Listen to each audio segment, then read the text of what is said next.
Selamat pagi Bapak Ibu yang Tuhan Yesus kasihi. Pagi hari ini, Gema Kabar Baik menyapa kita didasarkan atas Imamat pasalnya yang ke-25, ayatnya yang ke-23 sampai dengan ayatnya yang ke-34. Akan dibacakan Imamat 25, ayatnya yang ke-25. Demikian firman Tuhan.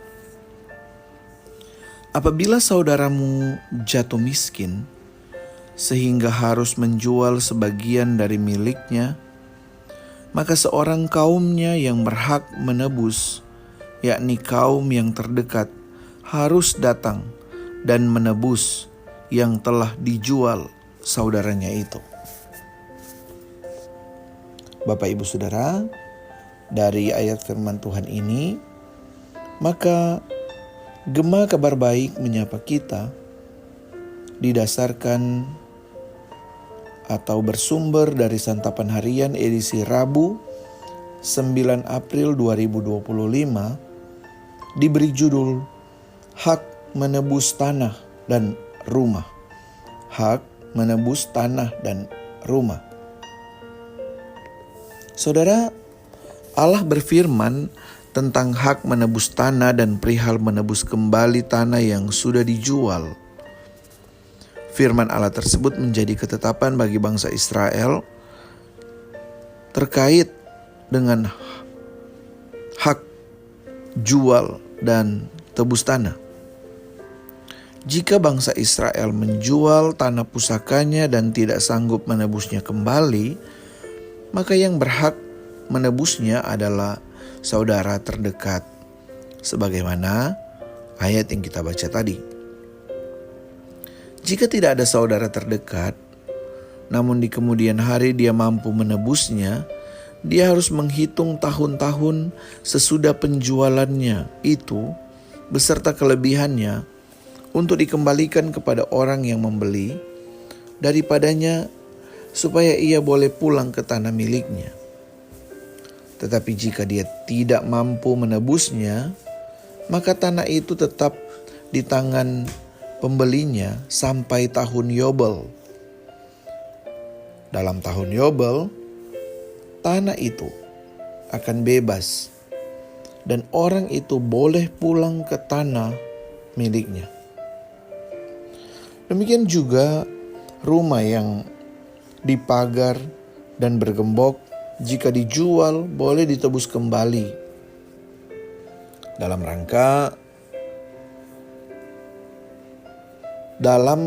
jangka waktu 1 tahun.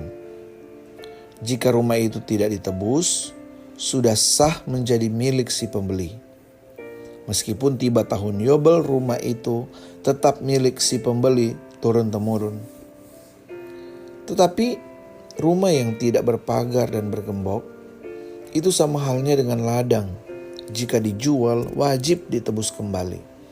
Meskipun si penjual rumah tidak sanggup lagi menebusnya, ketika saatnya tahun Yobel, rumah itu bebas dan kembali ke pemiliknya semula. Saudara, dari bacaan kita ada 3 hal yang dapat kita jadikan pelajaran. Pertama, Allah menghendaki supaya kita mengurus tanah dan rumah dengan benar. Itu merupakan harta yang diberikan Allah untuk kita jaga dan nikmati. Tidak ada hak kita untuk menjualnya. Kedua, kita diajari untuk tidak tamak.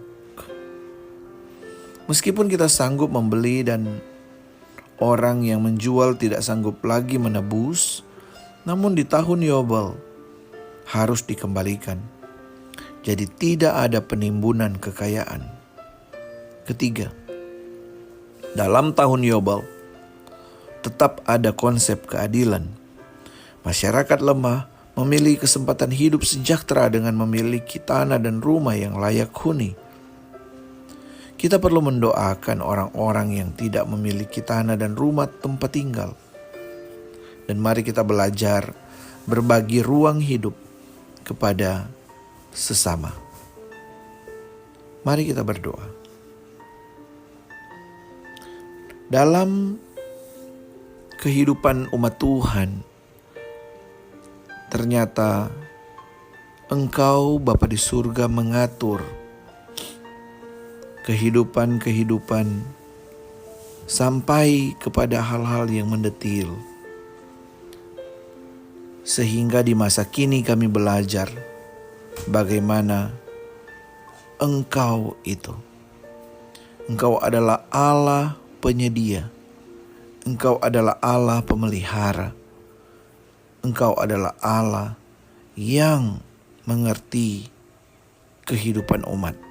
Apa yang dibutuhkan oleh umat Tuhan. Dan kami bersyukur punya Allah yang mengerti, peduli, dan memelihara kehidupan umat Tuhan. Sehingga ketika kami hidup di zaman ini, kami mengenal Tuhan, kami mengenal Allah pemelihara, Allah yang peduli, Allah yang mengasihi umat. Kami pun berjalan di dalam keyakinan bahwa kehidupan kami ada di dalam pemeliharaan Tuhan. Karenanya ya Tuhan, kami mau berserah kepadamu, Allah pemelihara kehidupan kami.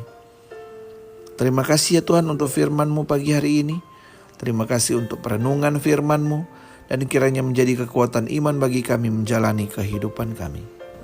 Di dalam nama Tuhan Yesus Kristus kami berdoa dan bersyukur. Amin. Bapak Ibu yang Tuhan Yesus kasihi, selamat berjalan bersama-sama dengan Tuhan yang peduli dan yang memelihara kehidupan kita. Dan biarkannya kita tetap terus berserah dan mengandalkan Dia dalam hidup kita. Selamat pagi, selamat beraktivitas. Tuhan Yesus memberkati. Shalom.